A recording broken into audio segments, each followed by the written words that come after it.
Hello friends, welcome to your educational channel Sub Shiksha.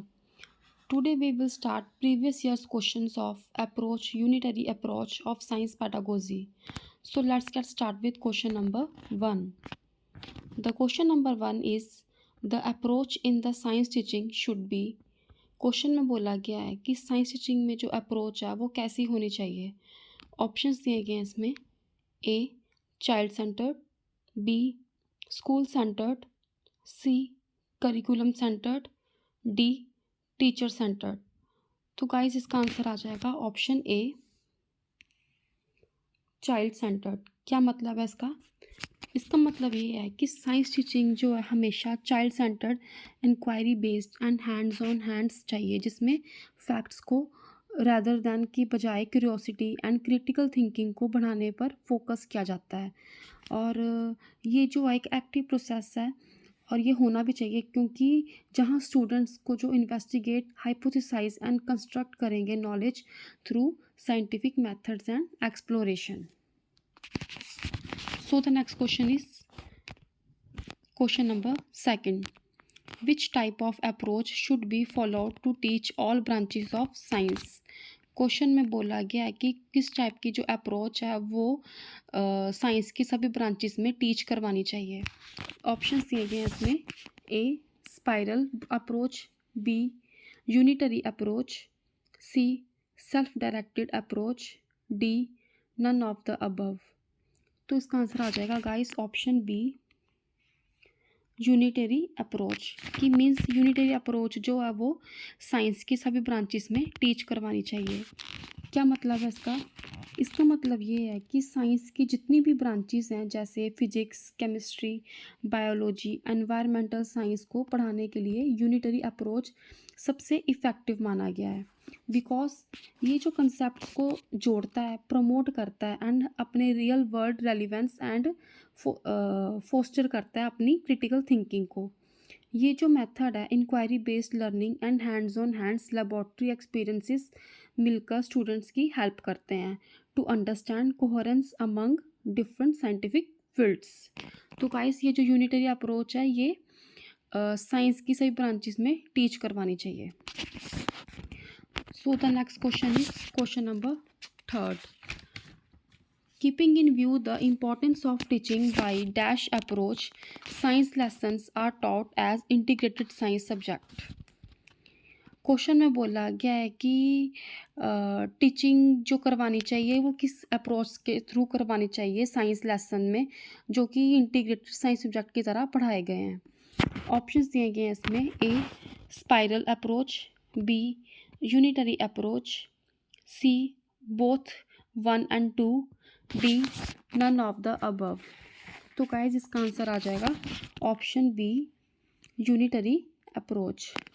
ये जो unitary approach है ये कनेक्ट करती है वेरियस साइंटिफिक डिसिप्लिन्स, जैसे कि फिजिक्स हो गया, केमिस्ट्री, बायोलॉजी हमारी डेली लाइफ के साथ, और अलाउ करना स्टूडेंट्स को to understand concepts in totality rather than in isolation. So the next question is question number 4. The unitary approach gives importance to.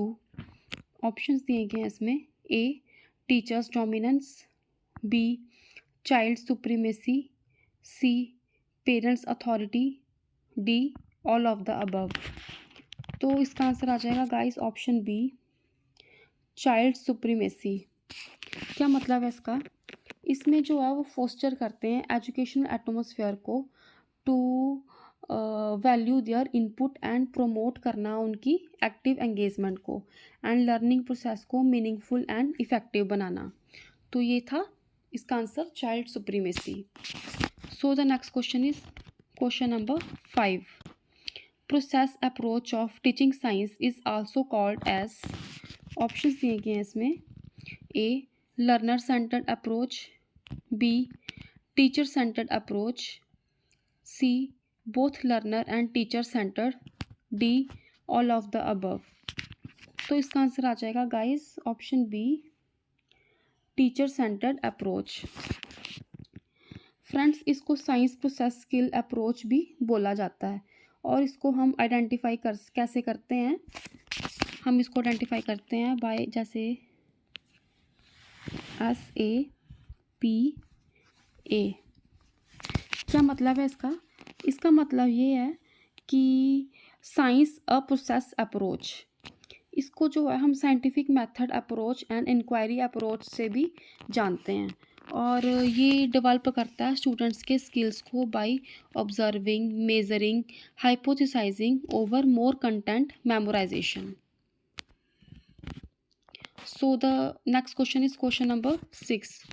Integrated approach of teaching science involve, options दिए गए हैं इसमें, A learner centered approach for concepts, B teacher centered approach for processes, C integration of both the above approaches, D option B and C।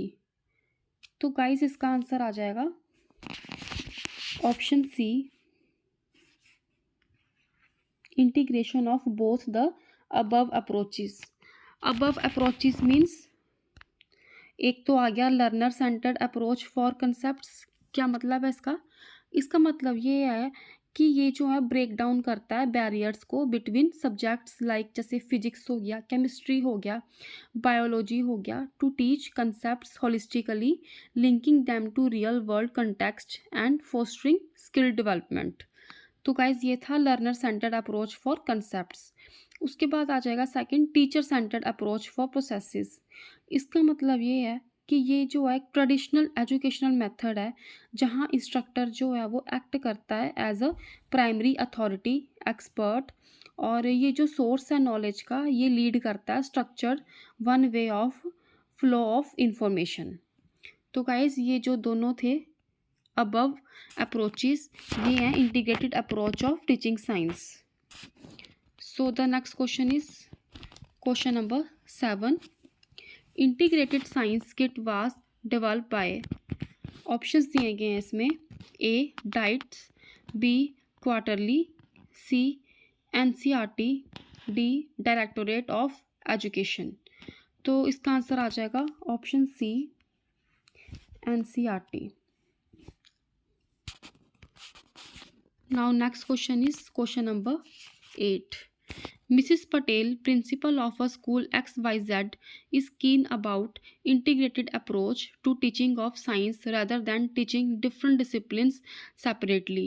The basis of question में बोला क्या है, जो Mrs Patel है वो प्रिंसिपल है स्कूल XYZ, वो जो है वो कीन है अबाउट इंटीग्रेटेड अप्रोच पढ़ाना to teaching science rather than teaching different disciplines separately. तो इसका बेसिस क्या है? ऑप्शंस दिए गए हैं इसमें, A difficulty to adjust the teachers in the time table, no ये ऑप्शन भी नहीं है। उसके बाद आ जाएगा option B difficulty of students to adjust to different teachers, no ऐसा भी नहीं किसी का स्कूल का करिकुलम कि डिफरेंट स्टूडेंट्स जो है वो एडजस्ट कर दो डिफरेंट टीचर्स को। उसके बाद आ जाएगा option C all the disciplines are interlinked and a teacher can draw on cross curricular linkages, yes कि जितने भी डिसिप्लिन्स हैं वो आपस में इंटरलिंक करते हैं और टीचर जो है वो ड्रॉ करता है क्रॉस करिकुलर लिंकेजेस। उसके बाद आ जाएगा option D non availability of qualified teachers in हर school to reach separate disciplines, false. तो गाइस क्या आ जाएगा इसका answer? Option C all the disciplines are interlinked and a teacher can draw on cross curricular linkages. Now next question is question number 9. Constructivist approach in teaching of science refers to, question में बोला क्या है कि जो constructivist हैं approach वो science teaching में क्या रेफर करते हैं। ऑप्शंस दिए गए हैं इसमें, A providing more and more reading material to students, no. Option B is providing additional academic help to weak students, no.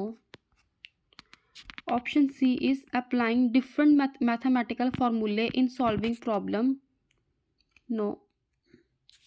Option D providing experiential learning students, yes. क्या मतलब है इसका? ये जो है रेफर करता है एक active student centred methodology where learner build करता है जहाँ पे खुद की understanding about scientific concepts by experiencing exploring and reflecting on world around them rather than passively absorbing information. तो कंस्ट्रक्टिव अप्रोच जो है टीचिंग साइंस में ये रेफर करती है। क्या आ जाएगा? Option D, providing experiential learning students. So the next question is question number 10. The technique of role play is considered to be an effective strategy in teaching of science because question का मतलब ये है कि जो technique है role play की वो as a consider की गई है एक इफ़ेक्टिव स्ट्रेटजी साइंस टीचिंग में। बिकॉज ऑप्शंस दिए गए हैं इसमें। A, it is likely to promote social skill of student. No, इसमें तो सोशल स्किल्स का मतलब ही नहीं है। उसके बाद आ जाएगा option B, it ensures breaking of monotony in the process of learning. No.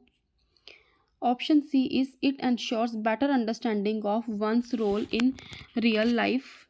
No. Option D is it ensures active participation of students in the process of learning. Yes, इसका मतलब ये है कि ये जो एंगेज करता है हर डिफरेंट स्टूडेंट्स की पार्टिसिपेशन की, जिससे कि जो है वो लर्निंग और ज़्यादा सीख पाए और अपने कंसेप्ट्स क्लियर कर पाए। तो ये जो रोल प्ले जो है टेक्निक है वो एज अ कंसीडर की गई है for the science of teaching. तो क्या आ जाएगा इसका answer guys? Option D, it ensures active participation of students in the process of learning. Now next question is question number 11. Which one of the following approaches adopted by a science teacher reflect scientific temper on her part? Question का मतलब ये है कि इनमें से जो है कौन सी अप्रोच है जो कि साइंस टीचर के थ्रू अडॉप्ट की गई है जो कि रिफ्लेक्ट करते हैं उनका scientific temper on her part. Options दिए गए हैं इसमें। A, encouraging students to ask question in the classroom. Yes, means कि हर टीचर जो साइंटिफिक टीचर जो है वो स्टूडेंट्स को एनकरेज करता है कि वो क्लास में क्वेश्चन रेस करे जो उनको कंसेप्ट्स क्लियर नहीं हुए हैं क्लास में। उसके बाद है option B, preparing difficult question paper to enhance learning. No. Option C, maintaining perfect discipline in the class. No. उसके बाद आ जाएगा option D, covering the prescribed syllabus as quickly as possible. No. तो क्या आ जाएगा इसका answer? Option A, encouraging students to ask question in the classroom. Now next question is question number 12. Hands on activities and project form an integral part of learning of science. This learning experiences primarily aim at. Question का मतलब ये है कि जो भी हम hands on activities and projects बनाते हैं वो हमारे साइंस की एक integral part of learning of science बनाते हैं वो। तो ये जो लर्निंग एक्सपीरियंसेस हैं उनका प्राइमरीली एम क्या है? ऑप्शंस दिए गए हैं इसमें। A, maintaining discipline in the laboratory. No, this is false information. Option B, providing opportunity to students for extended learning. Yes, कि मीन्स की अपॉर्चुनिटी प्रोवाइड करना स्टूडेंट्स को अपनी लर्निंग को और एक्सटेंडेड लेवल तक लेके जाना और एक्सपीरियंसेस करना और अपने कंसेप्ट्स क्लियर करना। Option C is assessing the students on practical skill. No. Option D, keeping the students engaged all the time. No. तो क्या आ जाएगा गाइस इसका answer? Option B, providing opportunity to students for extended learning. So the next question is question number 13. The topic separation of substances in class 6 can be taught most effectively by. जो topic है separation of substances वो हमने class 6 में पढ़ा है, तो वो जो है वो सबसे ज़्यादा मोस्ट इफ़ेक्टिवली किसके थ्रू है? ऑप्शंस दिए गए हैं इसमें। A, in depth explanation of related concept. No, this is false statement. B, using hands on activities to be performed by students. Yes, कि जो सेपरेशन ऑफ द सब्सटेंसेस है वो किसके थ्रू कैसे किया गया है। ये जो है हैंड्स ऑन एक्टिविटीज़ की गई है, स्टूडेंट्स के द्वारा परफॉर्म किया है, जिससे कि हम सब्सटेंसेस की सेपरेशन करते हैं। और ये जो सेपरेशन ऑफ सब्सटेंसेस है ये हमने क्लास 6 में पढ़ी हुई है। Option C is using good home assignments, no. Option D organising more group discussion on different sub topics, no. तो क्या आ जाएगा इसका answer? Option B using hands on activities to be performed by students. So the next question is question number 14. The term constructivism in relation to science education means that children should be. जो term है constructivism का, उसका जो क्या relation है science educations के साथ। तो क्या ऑप्शन दिए गए इसमें? A given complete information about science, no.